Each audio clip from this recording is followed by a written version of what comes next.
Assalamualaikum dan salam sejahtera. Saya Siti Ruhayani binti Abdul Qadir bernombor metrik PA1911010170.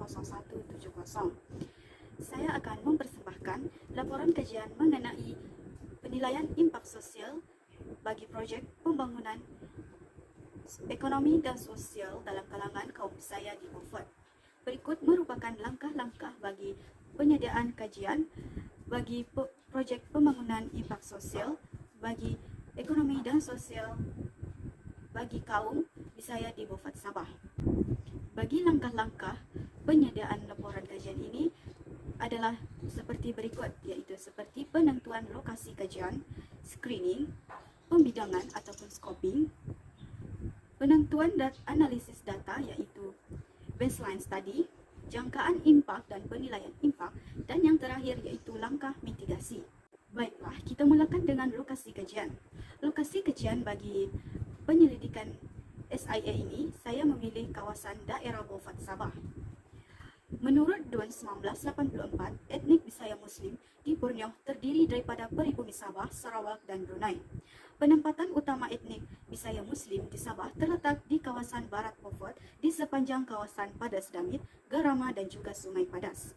Perkampungan Bisaya di sepanjang Sungai Klias bercampur dengan perkampungan etnik Dusun.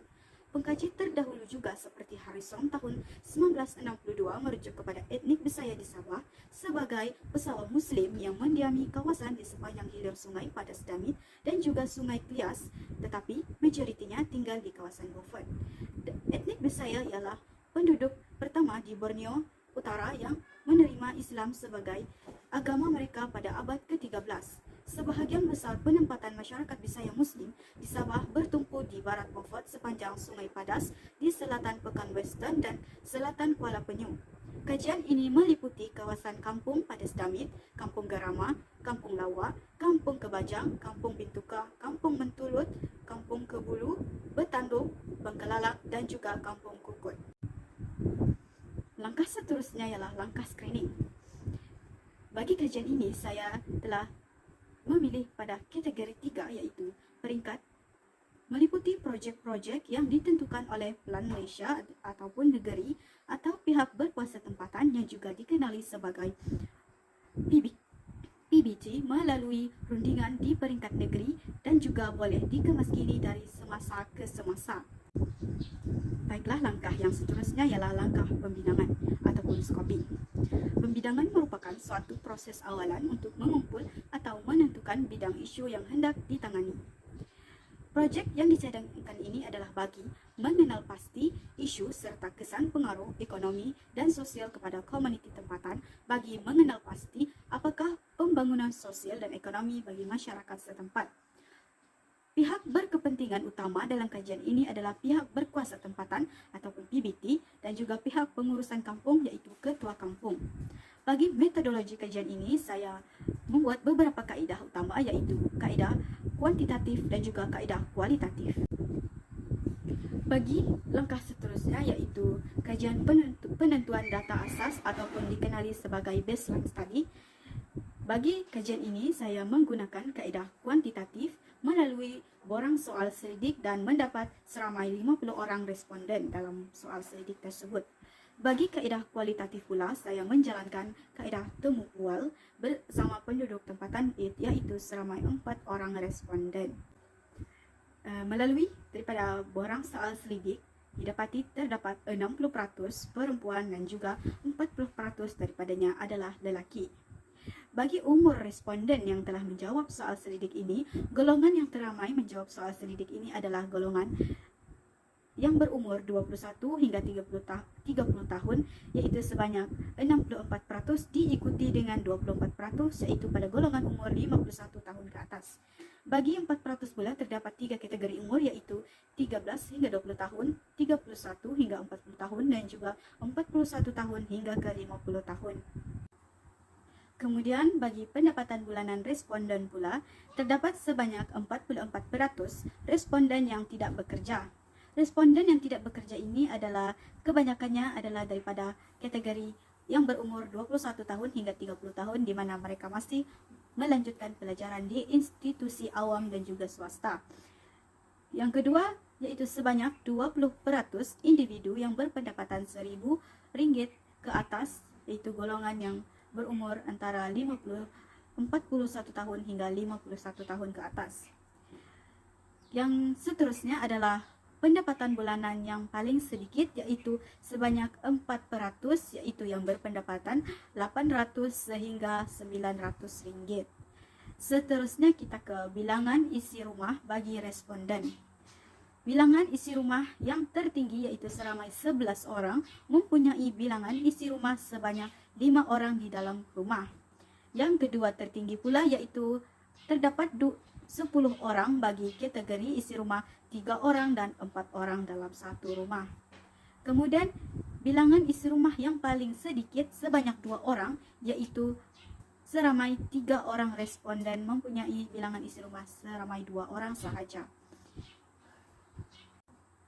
Langkah yang seterusnya yaitu langkah jangkaan impak dan juga penilaian impak.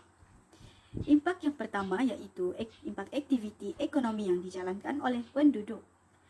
Kebanyakan penduduk yaitu seramai 29 orang daripada 50 responden yaitu mempunyai pekerjaan sendiri, misalnya melalui memburu binatang, mencari hasil hutan ataupun bekerja di kawasan pekan-pekan wafat. Kemudian yang kedua tertinggi yaitu aktiviti ekonominya yaitu melalui pertanian. Seramai 25 responden mempunyai aktiviti ekonomi harian mereka sebagai petani. Kemudian terdapat juga seramai 6 orang daripada 50 responden bekerja dalam sektor kerajaan seperti guru, polis dan juga pegawai pentadbir. Seramai 4 orang responden adalah sebagai pelajar dan juga 5 daripada 50 responden juga adalah terdiri daripada melakukan aktiviti perikanan, yaitu mencari hasil laut. Bagi taraf pendidikan pula, terdapat 30% daripada responden hanya berpendidikan di sekolah rendah sahaja. Kemudian 28% melanjutkan pelajaran ke sekolah menengah dan 34% telah menjalankan pelajaran mereka ke IPT awam. Seterusnya ada sebanyak 4% melanjutkan pelajaran ke IPTS dan juga sebanyak 4% juga ada responden yang tidak bersekolah. Seterusnya kita ke kemudahan asas yang telah tersedia di kawasan kampung. Kebanyakannya terdapat banyak kemudahan asas yang terdapat di kampung, misalnya seperti masjid, dewan, sekolah, balai polis, klinik kesehatan, jalan raya, elektrik, air, kedai runci dan juga pusat internet. Terusnya kita merujuk kepada langkah terakhir yaitu langkah mitigasi ataupun cadangan terhadap ekonomi serta sosial di daerah wafat bagi kaum Bisaya. Antara cadangan-cadangan aktiviti ekonomi yang dapat meningkatkan taraf ekonomi setempat. Yang pertama yaitu penanaman kelapa sawit, kedua penanaman pokok getah, ketiga perniagaan dan keempat ialah aktiviti penternakan, kelima perikanan, keenam aktiviti penanaman padi dan yang terakhir iaitu aktiviti berkebun sayur-sayuran. Seterusnya bagi cadangan penambahbaikan mengenai sistem pendidikan ialah melalui kualiti pendidikan di kawasan wafat ini perlu dipertingkatkan. Misalnya, ini boleh dilakukan lebih ramai guru yang berkelayakan dan berpengalaman dan juga kemudahan sekolah yang perlu dilengkapi. Selain itu, lebih banyak penubuhan asrama di luar bandar perlu dibina bagi pelajar yang tinggal jauh daripada sekolah. Seterusnya, dari segi cadangan penambahbaikan aspek sosial pula ialah memperbaiki kemudahan yang sedia ada di kampung, misalnya meluaskan jaringan internet di kawasan kampung, ya, latihan kemahiran yang khusus bagi penduduk juga perlu meningkatkan produktiviti dan pendidikan isi rumah. Latihan kemahiran secara langsung dapat misalnya meliputi aspek seperti sikap, kerohanian, budaya dan etika. Selain itu, tidak lupa juga kemudahan seperti jalan raya turut diambil cakna. Hal ini kerana banyak kawasan atau jaringan jalan raya di kawasan kampung berada dalam keadaan yang rosak serta berlubang. Ini akan mengakibatkan perkara yang tidak diingini mungkin akan berlaku. Tambah-tambah pula pada musim tengkujuh. Ianya akan menyusahkan penduduk kampung untuk melakukan aktiviti harian mereka. Selain itu, sistem pengangkutan juga akan terjejas akibat oleh jalan raya yang berlubang. Sekian, terima kasih.